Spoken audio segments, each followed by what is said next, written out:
Hello everybody! Happy Art Day! Thanks so much for joining me today. I'm really excited you did. Today we're going to learn about a really cool artist from the UK, Andy Goldsworthy, and take our art outside. So I got this great book from the library on Andy Goldsworthy, and he's a land art artist who uses nature to make his artwork. So he is inspired by nature and uses stones and rocks and sticks and leaves and snow and even ice to make his sculptures. Now, I'll show you a couple pictures so you can get inspired.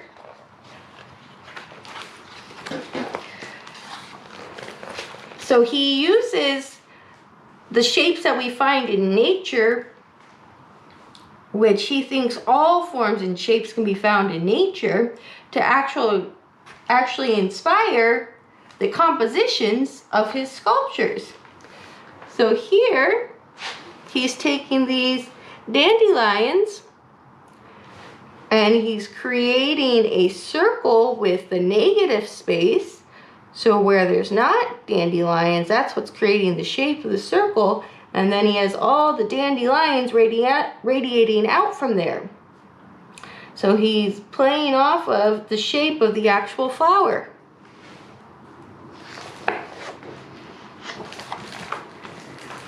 Now these ones are really cool because he's just using the different colored leaves he's found to create this line.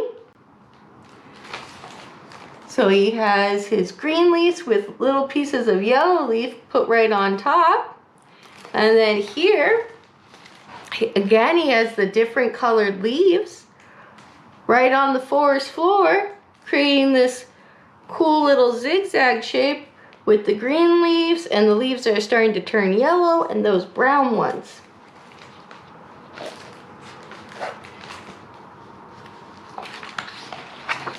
Now, I love these. In this section, he's creating all these different circles, and he's using the idea of positive space. So what's creating the image of the circle are the actual leaves, or on this side, the rocks. And again, he's just using the different leaves he's found and putting them on a contrasting background so you can see the circle shape. So we got some muddy leaves here. We got some fresh green ones on some already decaying leaves.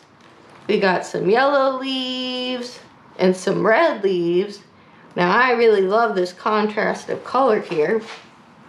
And then over here he's doing the same idea with rocks. So he's got wet rocks with dry rocks, so where the water is forming the shape. And then this one's really cool too. He has this moss pieces of the rocks forming the circle. And then here he has different colored rocks, either red or gray, creating that positive shape. Okay. Now, maybe you live in an area where there's a lot of snow. And Andy Goldsworthy uses snow too to make his shapes. So here he has these awesome circles where the negative space, so where the snow's not, is creating that circle or the hole. And then the positive space would be this outline here. Aren't those beautiful? This one's one of my favorites. He's using the sticks again to make this arch, and he's stuck them right in the mud of this lake.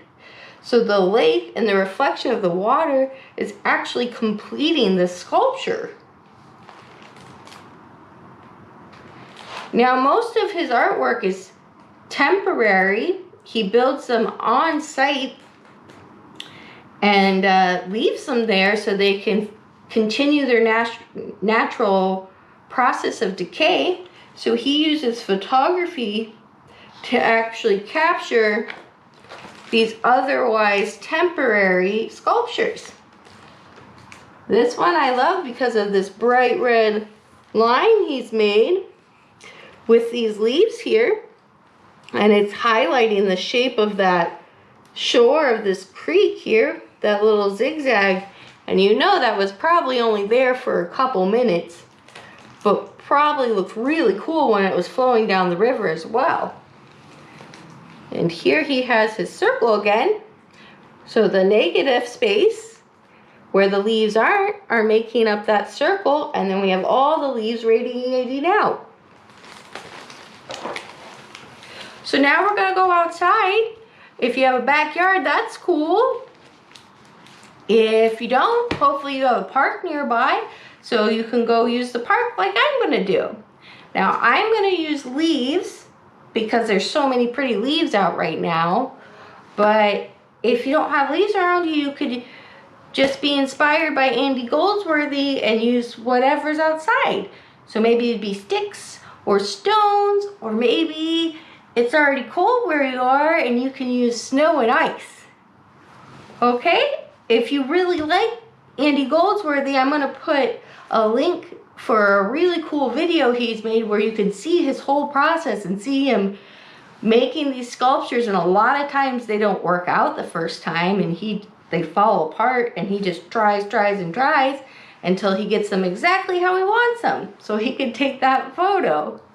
So I'll put that name of the movie, it's Rivers and Tides, in the bottom below the video here in the text box, so you can check it out if you want to.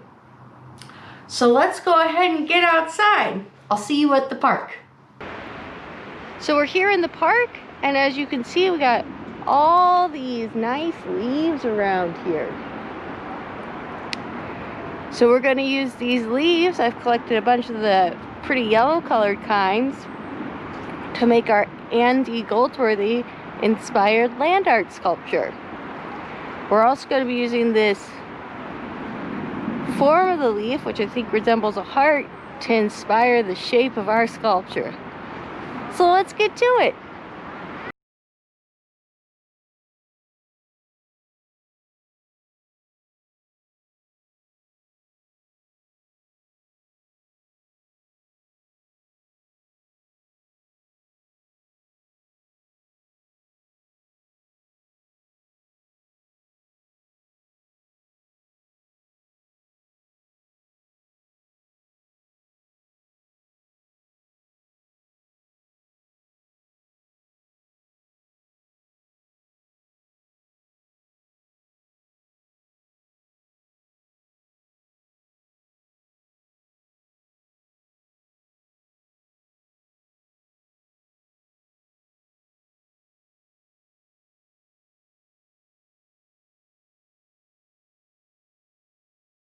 Okay, so we've built our Andy Goldsworthy inspired land art sculpture in the park here with our leaves.